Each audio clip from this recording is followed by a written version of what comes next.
Om.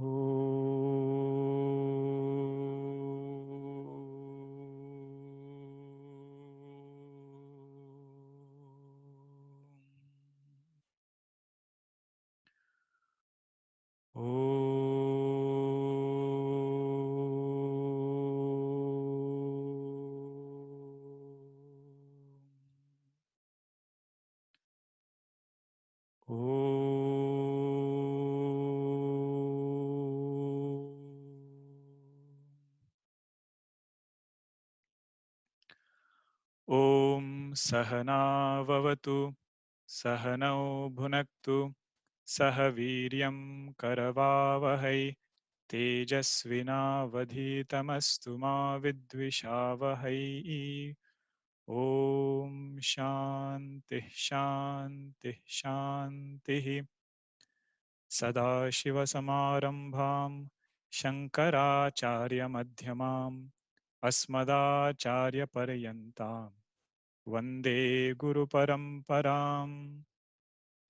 Shrutismriti-purananam Alayam Karunalayam Namami Bhagavat-padam Shankaram Lokashankaram.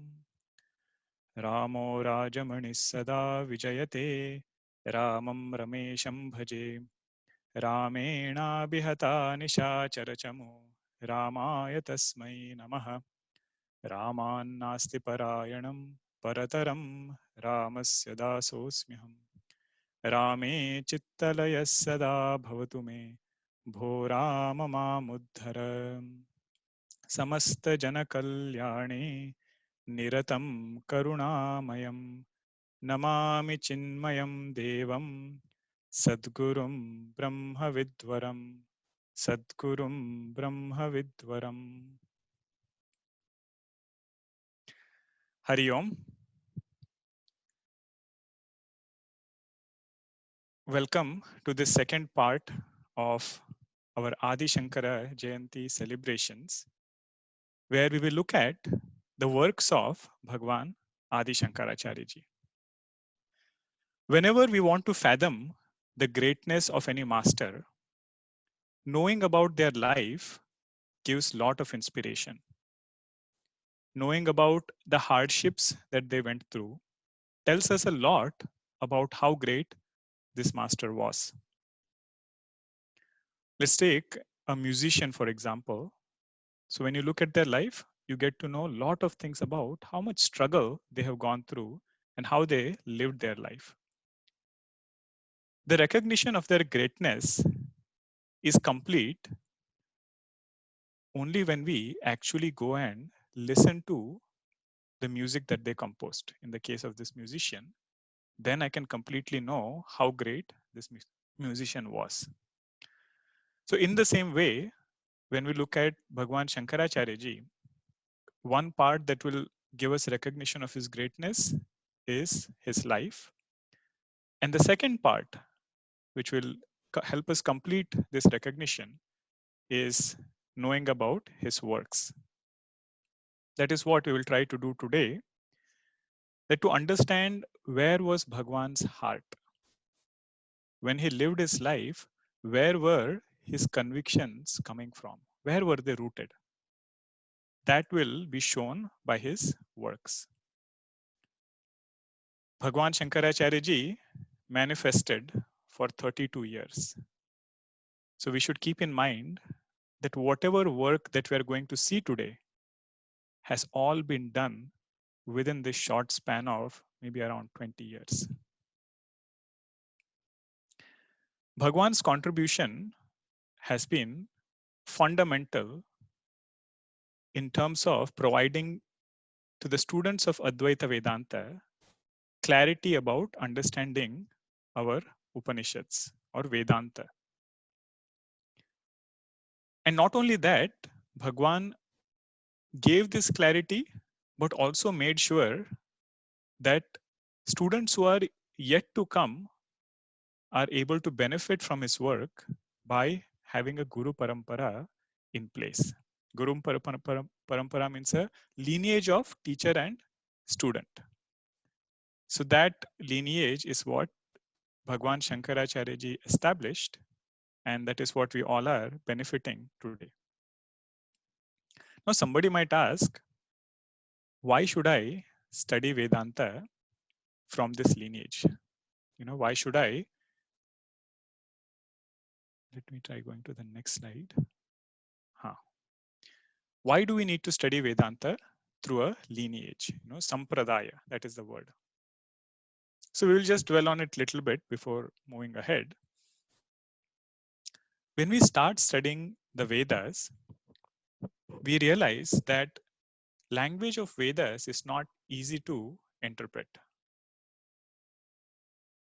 Means we cannot take the literal meaning of a word which is mentioned in Upanishads many a times. For example, in Mundaka Upanishad, there is a metaphor mentioned of two birds. One bird is eating the fruits, whereas other bird is just watching it. Now, this language cannot be taken literally, nor do I have the freedom to assume whatever meaning that I want. So, how to come up with the right meaning of the words that are used in Vedas? That will be passed on through this lineage of teachers. And what will happen in Vedas is some of the language which is used in Veda will be apparently contradictory. Some of the statements that come will apparently contradict each other. For example, in one place it will be said, Manasa eva idam aptavyam. Means this truth has to be known through the mind alone. And then in another place it will be said, Yad manasa na manute. Means through the mind, truth is that which cannot be known through the mind. So like these, there will be contradictory statements which come in Vedas. And if I try to explore it on my own, there will be a lot of confusion. So we need this lineage of teachers who can help us to understand language of Vedas. And they are the ones who have studied the entire Prasthanatrayi, or sometimes even the entire Veda. They would have studied the Upanishads, Brahma Sutras, Bhagavad Gita, and then they come up with meaning of these sentences or words. Second reason why we need to study Vedanta from a lineage of teachers is because the same words are used in different contexts all across Vedanta. So, for example, the word dharma. The word dharma. Now, our general understanding of the word dharma is whatever duty you call or something which is to be done by an individual. But in Kathopanishad, there is one phrase where it comes, Nahis suvidneyah anuhu esha dharmaha. Means dharmaha word in that mantra is referring to Atma. So although my understanding of dharma could be one, Upanishad will use the same word in a different context. I'll give you another example which will be more relatable.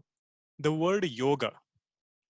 In entire Gita, the word yoga comes more than 60 times. If you include all the compound words, just the word yoga is used 60 times by Bhagwan Shri Krishna, or more than 60 times by Bhagwan Shri Krishna. And each time, the meaning of the word yoga is different. Sometimes it could be referring to Bhakti Yoga. Sometimes it could be referring to Ashtanga Yoga. Sometimes it could be referring to Jnana Yoga. So all meanings of yoga, how do I know which meaning is there where? So we need somebody like Bhagwan Shankaracharya ji, who is Shruti Smriti Purananam, Alayam Karunalayam. Means he can remember the entire Shruti, Smriti and everything and cross-reference in the right way so that we arrive at the precise meaning of the word. So that is the second reason why we need somebody like Bhagwan Shankaracharya ji. Third reason is different acharyas looked at Vedas and came up with different viewpoints. Means when these rishis looked at Vedas, they came to different viewpoints about nature of Atman, the absolute truth. It is called Bahudha Chintyamanaha. Means truth is that which is thought in many ways. That is why it is not very easy to understand what is the truth. Somebody will say it is Saguna, somebody will say it is Nirguna.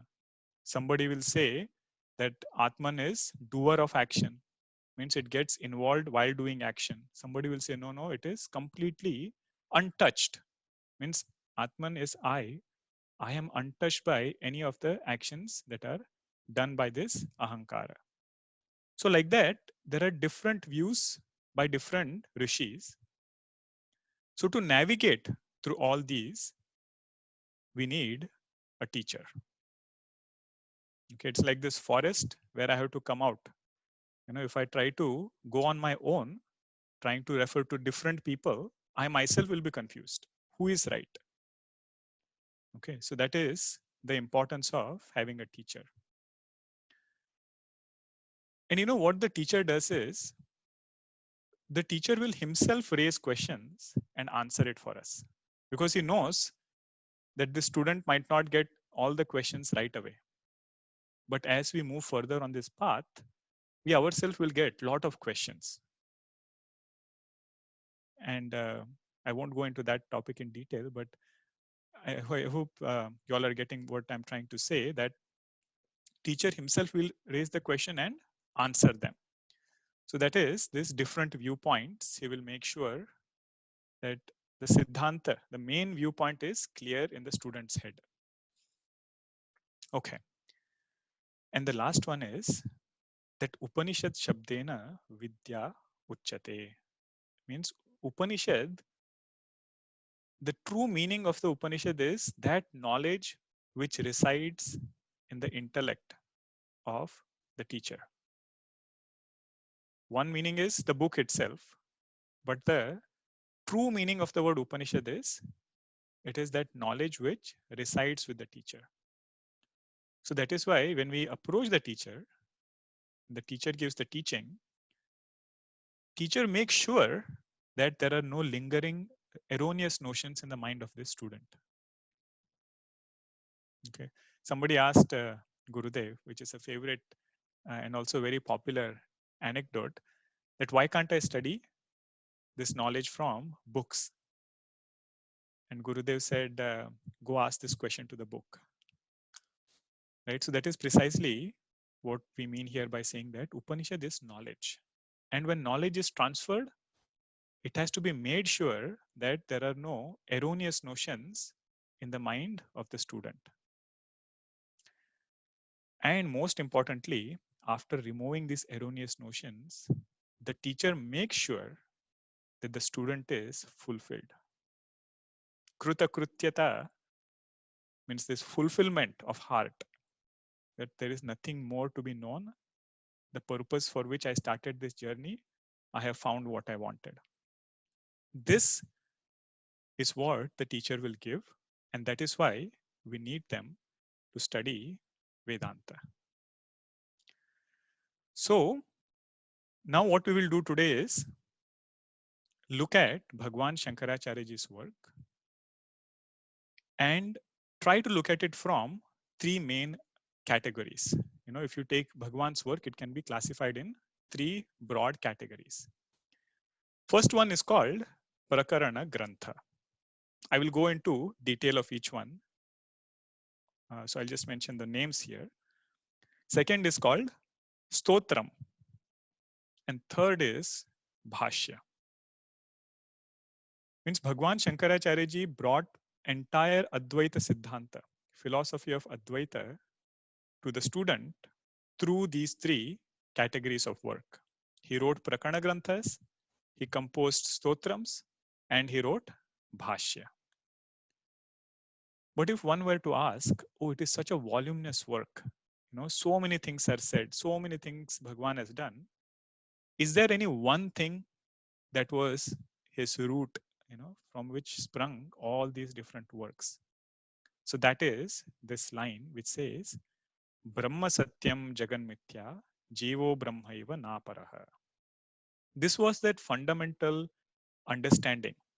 Okay, this is not Bhagwan Shankaracharya's, uh, creation or something. This is the essence of Vedanta. That essence Bhagwan took as his foundation, and from that he has written all his works. Okay, so we will see in detail that no matter where you start, the end should be here. Okay, no matter, even if Bhagwan gives some sadhana, like control your eating, the end of that sadhana ultimately has to come to this understanding that Brahman alone is absolute, and this entire world of names and forms is a mere superimposition on Brahman. Now, student asks, well, what is the use of having such a great Brahman? Brahman is free from all suffering. Brahman is the nature of Satchit Ananda, all joy. That is where the next part of this line is very important. It says, Jivo Brahmaiva Naparaha. Means this Jiva is essentially non-different from Brahma. So it's a very short statement, but to understand this, Bhagwan has written so many Prakarana Granthas, so many Stotram, so many Bhashya. And it's a joyful journey as we understand what does this mean. First time we listen to it, we feel like, it's not making any sense. And when we keep listening, slowly doubts get resolved. Bhagwan only does everything. Huh? He only resolves our doubts and everything. Then we start realizing probably there is something, some substance. And, that is where it's a very joyful journey of a seeker. So we will move on to the first pillar, which is Prakarana Grantha. Okay, there were three, right? So we are now looking at the first one. Prakarana Grantha, before we get into it, we will look at Vedanta Shastra in broader sense. What is Vedanta Shastra covering? Okay, what are the main topics which are covered in Vedanta Shastra? First one is the student. It is called, he is called Adhikari. Shishya you call, Adhikari you call. Person who is wanting to know something higher in life. He is called a student. Now this student goes to a teacher, Guru. That going to a teacher is called Guru Upasatti.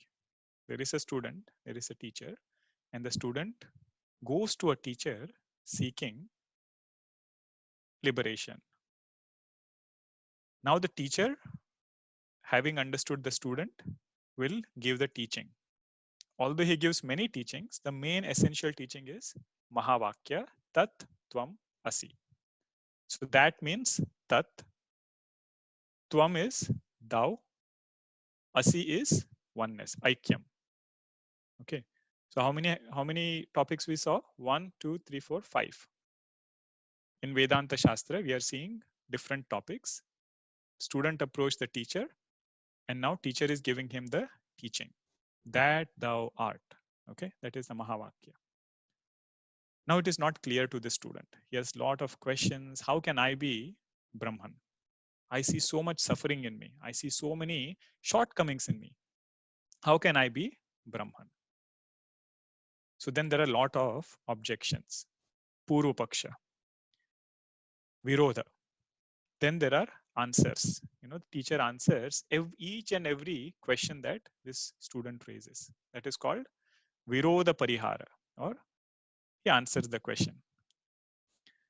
Then the teacher does not leave him there. Okay, teacher wants to make sure that the student actually sees the result of this knowledge in his own life. And right now, that instrument which is receiving this knowledge is not very pure. So then he gives different sadhanas. Then the last one is, he will say, what is the final result of this knowledge? Okay, so these are the 9 topics covered in Vedanta Shastra. So if you look at Bhagavad Gita, okay, I'll just quickly summarize this now in context of Bhagavad Gita. Student approaching the teacher. So Arjuna goes and approaches Bhagwan Shri Krishna. Now the teaching is given. Okay, the essential teaching of Bhagavad Gita is through Mahavakya, where Bhagwan says, Kshetrajnam chapi mam vidhi, sarva kshetreshu bharata, kshetra kshetrajnayo jnanam, yatta jnanam matam mama. So this teaching is given by Bhagwan to Arjuna. Now Arjuna has lot of questions. He will ask in 3rd chapter, he says, Bhagwan, you praised so many things. You also praised jnanam, you also praised karma. And then you said, I should do karma. So then why are you making me do karma when you say jnanam is the most supreme? Okay, so like that, there are deliberations which are done. And then there are a lot of sadhanas mentioned, like 16th, 17th, 18th chapter. We see so many sadhanas Bhagwan gives Arjuna to make our lives more sattvic. What to eat, what not to eat, how much to engage in action. All different types of sattvika buddhi, sattvika dhruti, so many things are mentioned there. So that is our sadhana portion. And finally, result, he says that once having known this truth, that you will become fulfilled. Etad buddhva buddhimam syat kruta krutyascha bharata. Okay. So like this, there are 9 topics which are covered in Vedanta Shastra. Prakarana Grantha, what it does is this. So it is called Shastra Ekadesha Sambaddham, Shastra Karyantare Sthitam, Ahuhu Prakaranam Nama, Grantha Vedam Vipaschitah. Means Prakarana Grantha will not talk about all these 9 topics. Okay, so here you saw there are 9 topics, right? So Prakarana Grantha focuses only on a particular set, a subset out of those 9 topics. So in some Prakarana Grantha, only student will be focused. In some other, sadhana and result will be focused. And so this means that word Shastra Ekadesha Sambaddham. And Shastra Karyantare Sthitam means it is not an excerpt taken out of Vedanta Shastra. It is composed separately. Means you cannot cut chapter 17 of Bhagavad Gita and say that this is Prakarana Grantha. Okay, it has to be composed separately. So that is what a Prakarana Grantha is. Now we will look at just a list of, how many Prakarana Granthas Bhagwan Shankaracharya ji has composed. It is more than 30 Prakarana Granthas. I just took the number 30 because those are the ones which are definitely attributed to Bhagwan Shankaracharya ji. And there are some discussions around how many actually were composed of him other than these 30. Some people say, they were composed by some other Shankaracharya ji. But our purpose is not to go into that debate. It actually shows the greatness of our acharyas, that their individuality was dissolved to such an extent that they didn't even care to leave their signature on their masterpiece. So this is just a summary of the different text that we are having access to by Bhagwan Shankaracharya ji. That green line which you see there, above that line are texts which are familiar to most of Vedantic students who study in our Chinmaya mission. And these texts, Puja Gurudev or Puja Guruji have written commentaries on. Others are also studied, but they are less known, amongst Vedanta students. Some of them study those texts also. And, we should be always grateful to our Guru Parampara and Puja Gurudev that even we are able to study these texts because of their grace. They brought it out, wrote commentaries, and gave it to us to study. I won't read through all of that. It's a long list. But I just wanted to make sure that as students of Vedanta, we know how much work Bhagwan Shankaracharya ji has done. Some of it we are familiar with, like Tattva Bodha, Atma Bodha, Sadhana Panchakam, and so on. Okay. So now what we will do is, we will look at a bird's eye view of few Prakarana Granthas. Out of those 30 plus Prakarana Granthas, we will look at few of them and see how Bhagwan Shankaracharya ji helped us understand the 9 topics of Vedanta Shastra by focusing on certain aspects of it. We saw earlier that Prakarana Grantha will not focus on all 12. It will just take few of those 12 and then throw more light on that particular topic. So something which is familiar to most of you, that is Tattva Bodha. This is a Prakarana Grantha where the emphasis is mainly on the student, qualifications of student are given, and lot of terms are precisely defined for Tatpada, Twampada, and Aikya. That is the beauty of Tattva Bodha. Means, if teacher uses the word Jiva, so, in common language, we say Jiva Jantu. Insects and all those are also called as Jivas. So I should not have some other meaning of what is a Jiva.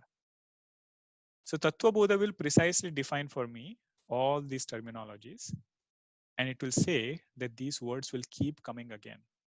So if I study Vedanta thoroughly, my vocabulary in Vedanta needs to be very precise. Okay, that is the glory of Tattva Bodha.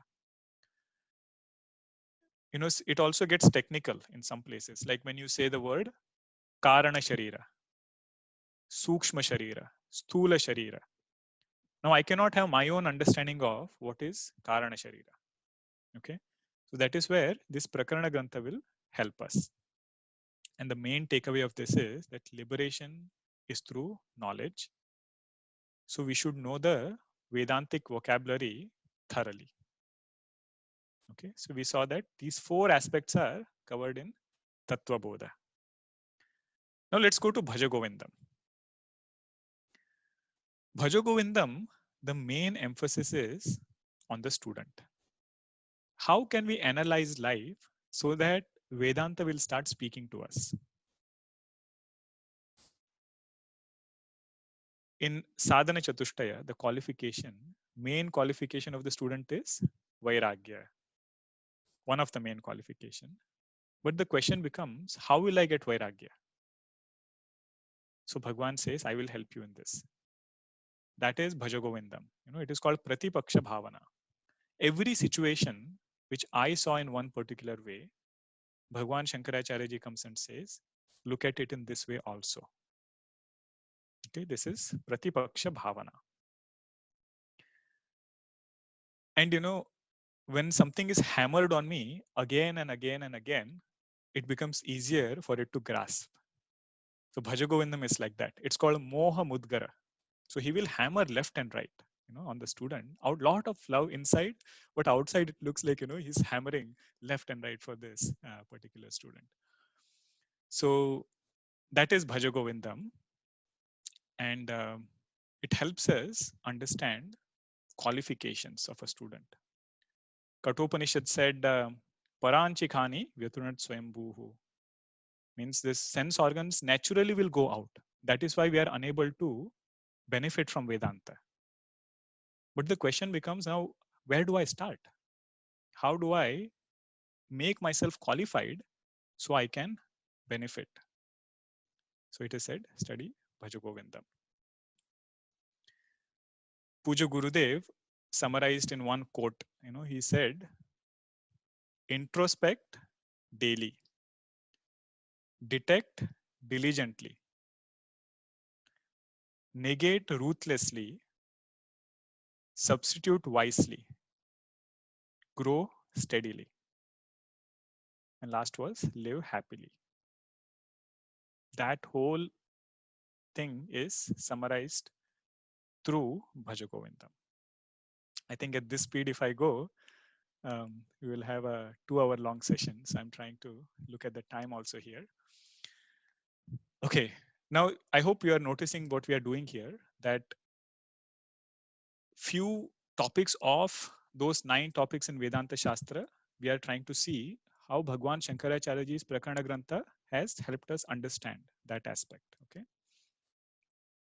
And one interesting thing about this is, out of this 9, let us say even if one aspect is taken out, the whole thing falls apart. Okay. So none of these 9 topics is something that we can take it lightly. All right. Sadhana Panchakam is a beautiful text by Bhagwan Shankaracharya ji, where he gives as your landmarks for spiritual progress. Many people ask, or we have this question ourselves, that how do I know I am progressing on sadhana? What is my next step in sadhana? All that transition is done by Bhagwan Shankaracharya ji in Sadhana Panchakam. And the main point is that after having clear knowledge, or before having knowledge, the student should have done sufficient sadhana. That will help him own up this knowledge. Okay, so that was Sadhana Panchakam. Then comes our favorite, Viveka Chudamani, crest jewel of discrimination. Okay, Viveka Chudamani, crest jewel of discrimination. This particular text hammers more on the qualifications of student. It talks about glory of teacher, how to approach the teacher, and when we approach, what should we ask the teacher. It also talks about Twampada, means thou. Okay, what is it that I should discriminate from myself or keep it aside from myself? So that is this Viveka. And lastly, it talks about the result of this knowledge. Okay, how will I see the result of this knowledge? What is the result of this knowledge? There are 7 questions a student asks, and Bhagwan has written 540 verses almost answering those 7 questions. So that is Vivek Chudamani for us. Then comes a text called Upadesha Sahasri. All this is under Prakarana Grantha. This text has 2 portions. One portion is the prose portion, another is poetry portion. And the prose portion is beautiful. It will talk about how this knowledge is revealed to a student and what is the nature of this non-dual Atman. And lot of back and forth happens in terms of questions and answers. So objections and answers are discussed thoroughly. And then Tattvamasi, that Mahavakya is elaborated in one of the chapters. The main focus of this text is that I, as Shuddha Chaitanya Atman, am different from this Ahankara. It has a different degree of reality from Atman. So that is Upadesha Sahasri. The last one we will see is Vakya Vritti. This is also composed by Bhagwan Shankaracharya ji, where the main emphasis is only on Mahavakya. Tat Tvam Asi. How to understand the word Tat, how to understand the word Tvam, and how are they one. So that is the main focus. Remember, the main definition of Prakarana Grantha was this: Shastra Ekadesha Sambandham, means it focuses on one aspect of Shastra. So this is that particular aspect of Shastra where it is focusing now. And the takeaway message is that clear knowledge of Mahavakya will reveal my nature as unconditioned happiness, Ananda Swarupa. So my main focus should be on understanding this Mahavakya. All right. So that was a bird's eye view on Prakarana Granthas, on how Bhagwan has composed these and how we have benefited from it. Out of those 9 points, if these Prakarana Granthas were not there, then it's very hard for a student to understand all these 9 aspects. Now we come to another beautiful aspect of his work, which is Stotram. Stotram is that which is the etymology goes by Stuyate Anena Iti Stotram. Means that by which Bhagwan is praised. That is Stotram. You know, when we see power, some wealth, some knowledge in someone, we feel like praising. You know, if somebody is so brilliant, we say, oh, look at this person, how brilliant he is. Imagine Bhagwan, who is the abode of all these virtues. So for such a great, any word is falls short. For such Bhagwan, Stotram alone is the way to praise him. That is the main purpose of Stotram. Another way to look at Stotram is that through glorification, that which protects our mind. Means by doing this stuti of Bhagwan, our mind gets protected. Like many of you must have heard about Rama Raksha Stotram. So the power of that Stotram is such, you chant it, it is said, you will have protection at your mind level and also physical level. That is the Shraddha we should have in these mantras of Stotram. And if somebody asks, why do we chant Stotram? Simple reason that we all know is to purify our mind. That when we sing divine qualities of Bhagwan, when we chant his name, when we praise Bhagwan, our mind gets purified. And this result is you can see right away. Like the second one, which is to rest the mind.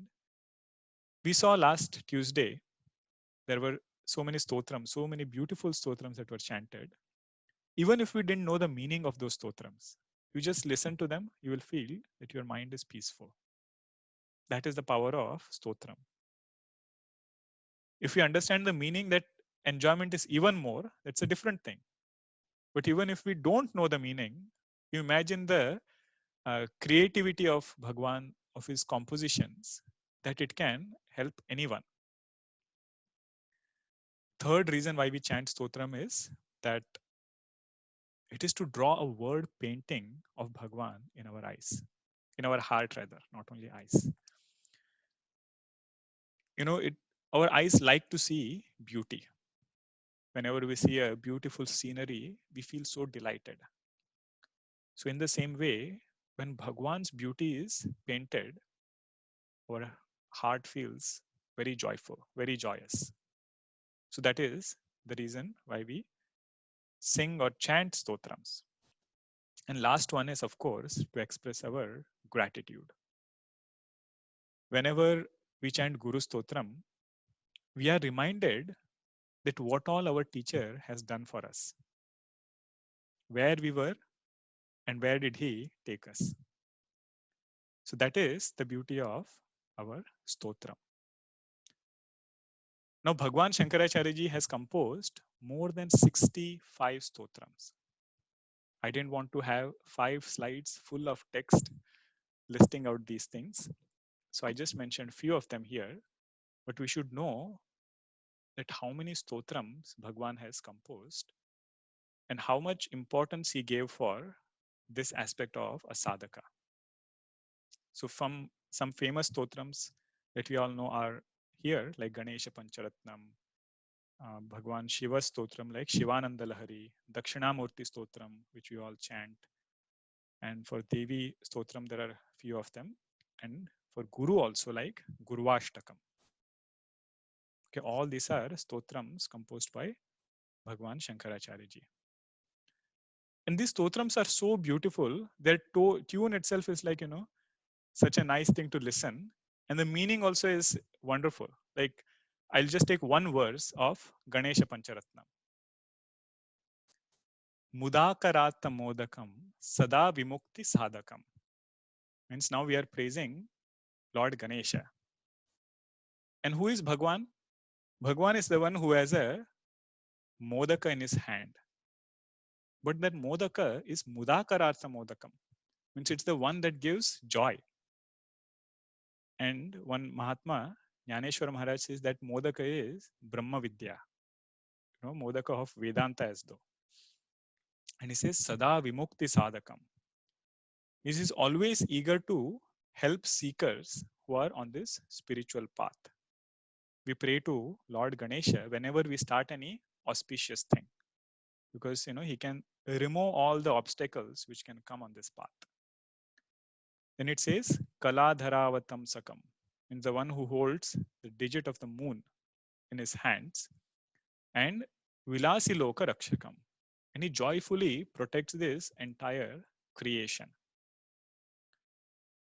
Anayakaika Nayakam, means he is the one who does not have anybody as his boss, anybody as his leader, but he is the leader or the master of all his bhakta, all his devotees.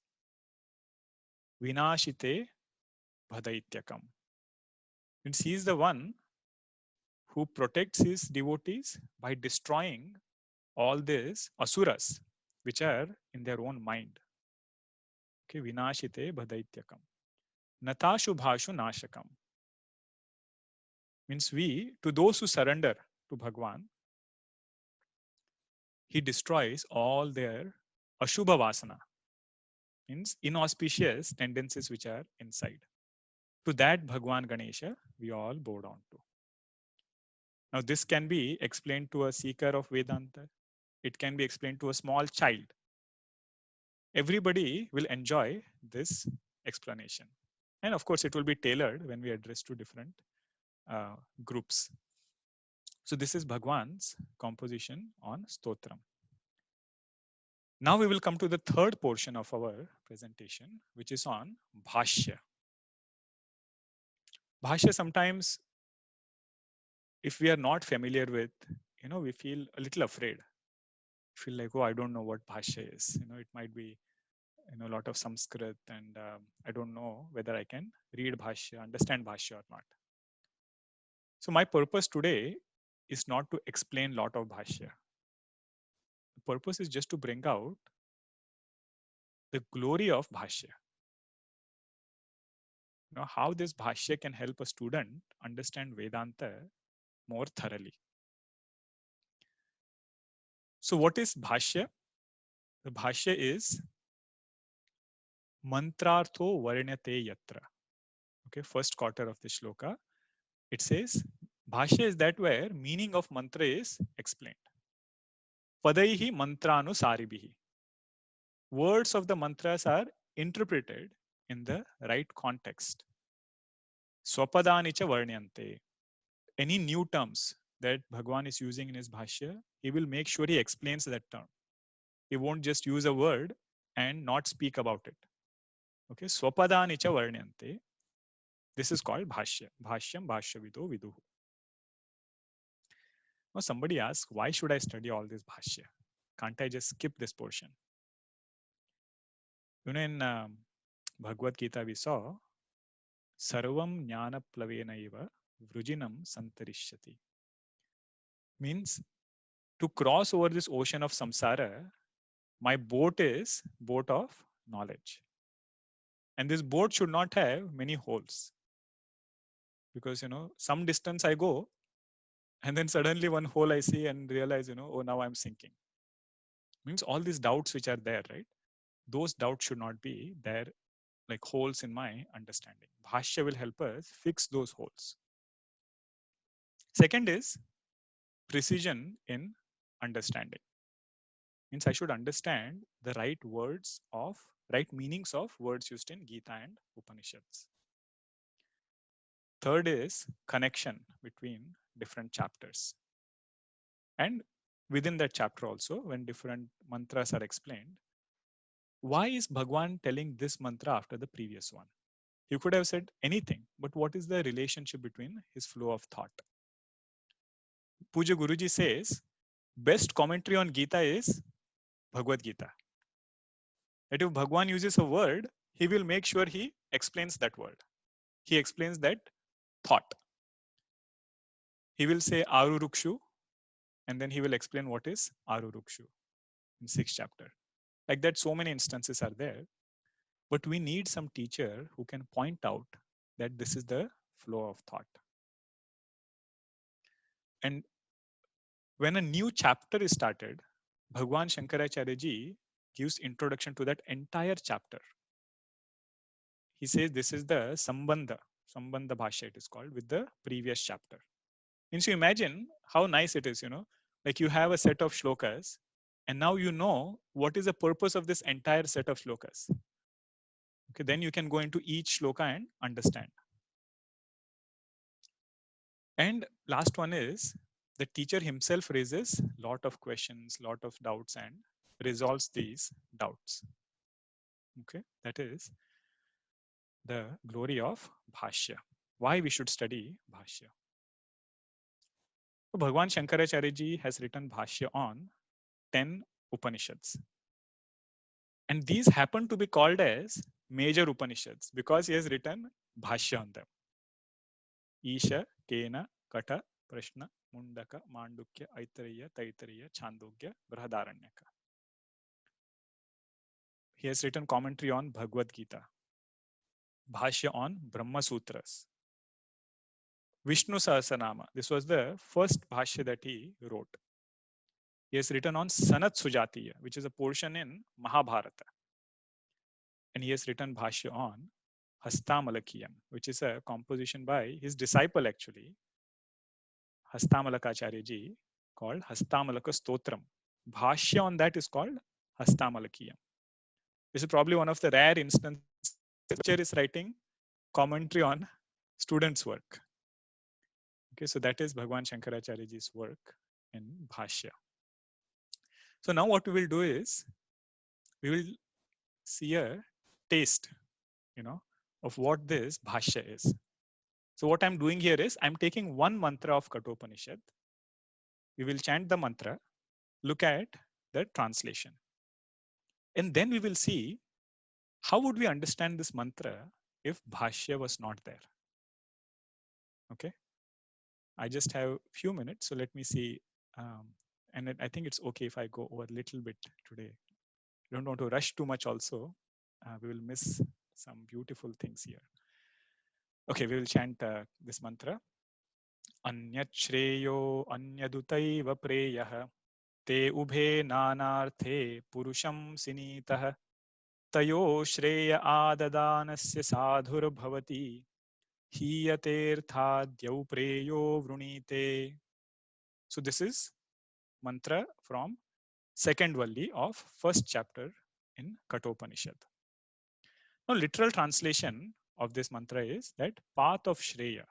Okay, Anyat Shreya, Anyadutaiva Preya. Means path of Shreya and Preya are distinct. Because they have different objectives, they will both bind a seeker. Te ubhe nanarthe purusham sinitaha. They will both bind. Shreya and Preya both will bind the seeker. Tayoho, out of these two paths, Shreya adadhanasya sadhu bhavati. Everything is good for the one who chooses Shreya. While the one who chooses Preya gets deprived of supreme goal. Means te ube nanarthe purusham sinita tayo adadanasya tayo Shreya adadanasya sadhur bhavati hiyatertha dyav preyo vrunite. Okay, that is the mantra and direct meaning. Now, somebody who is a student of Vedanta, he will start thinking now because he tries to question whenever he hears some mantra. So let us say there was no Bhashya. These questions could potentially come to a student. What exactly does Shreya and Preya mean? Mantra says different is Shreya and different is Preya. Means both these are different. But what does it mean? What is Shreya exactly? Another question could be, mantra said both have different objectives. What are those two objectives? Right? There are two objectives, but mantra doesn't tell us what are those two different objectives. Now, somebody might also say, okay, I understand path of prayer will bind. How does path of Shreya also bind? Okay, this is the third question which can come up. Somebody might say, can I pursue both of them? Okay, so this is another question which can come. Or somebody might say, if path of Shreya is also going to bind, why should I pursue it? I might as well pursue path of prayer and get immediate happiness. Why should I pursue Shreya, which is, binding me right now, also like prayer? So all these sorts of questions can come. So then now let us look at how Bhashya will help us understand this mantra. So this was the mantra, right? So now let us look one line. I will try to annotate here. I hope you all can see that. Okay, so first Bhagwan Shankaracharya ji says, I'm not annotating it. Next line I will annotate. He says, Pariksha Shishyam Vidya Yogyatam Cha Avagamya Aha. Means this mantra is spoken by Lord Yama only after understanding that the student is fit for Brahma Vidya. Vidya Yogyatam. Having understood the fit quality of the student, this mantra comes. Now you look at the previous story. What happened just before this mantra was Lord Yama offers Nachiketa all sorts of pleasures. He says, you take land, you take lot of money, you take this and so many things. And Nachiketa says, no, I want only Brahma Vidya. Varastume varaniyasya eva. I want only Brahma Vidya. Oh teacher, please teach me only that. Now you put this mantra in that context, how this line helps us understand. Vidya yogyatam cha avagamya aha. Means what Nachiketa ji offered was, or what Yamacharya ji offered Nachiketa was prayer. But Nachiketa chose only Shreya. That is where this whole concept of Shreya prayer comes right after the previous mantra. Now we will look at how this Bhashya is written. Okay, so now what Bhagwan Shankaracharya ji will do is he will take every word of the mantra. So I hope you can see the annotation, like, Anyat, that is the word here, which is down here. Okay, Anyat. Next word is Shreyaha. That is the word he will explain in his Bhashya. Every word he will explain like this. Anyat means Pruthageva, means they are different. Shreyaha. What does Shreyaha mean? Moksha Purushartha. Nishreyasa. Okay, Shreya means that. And then he says Anyatutaiva api. Anyatutaiva. That is the next word. Anyatutaiva means apicha. And Preyaha. Te. Which is this word. Priyataram api means that which is although very dear, but it is very distinct from Shreya. Means these two are two different paths. So you see how Bhagwan Shankaracharya ji is opening up each and every word of Upanishad. And he has done it for all Upanishads. All commentaries, he will explain it in this way. Means if you have any doubts, he will say, let us sit down and discuss. Okay. All we need is that thirst to understand every word of Upanishad. Okay, so now he says that these two are two separate paths, Shreya and Preya. Okay. Anya dutaiva picha preyaha. Priyataram apite Shreya preyasi. Then next part of the mantra, which says, so first question is answered, right? That what exactly does Shreya Preya mean? Shreya is absolute good and Preya is pleasures, which I will get. Now the second portion he says, Ubhe nanarthe bhinna prayojane sati purusham adhikrutam varnashramadi vishishtam sinitaha badnati. Badnitaha. So here he says, why does it bind? Because both have different prayojanam. Means the purpose of Shreya and purpose of Preya is totally different. That is why it will bind this person. And it will have lots of do's and don'ts. Means if I take Shreya also, it will have lots of do's and don'ts. If I take Preya also, it will have do's and don'ts. In that way also it will bind. And purpose also is very different of both of them. That's why they cannot be combined. That is why they are two different. ताभ्याम विद्या अविद्याभ्याम आत्मकर्तव्यतया प्रयुज्यते सर्वः पुरुषः.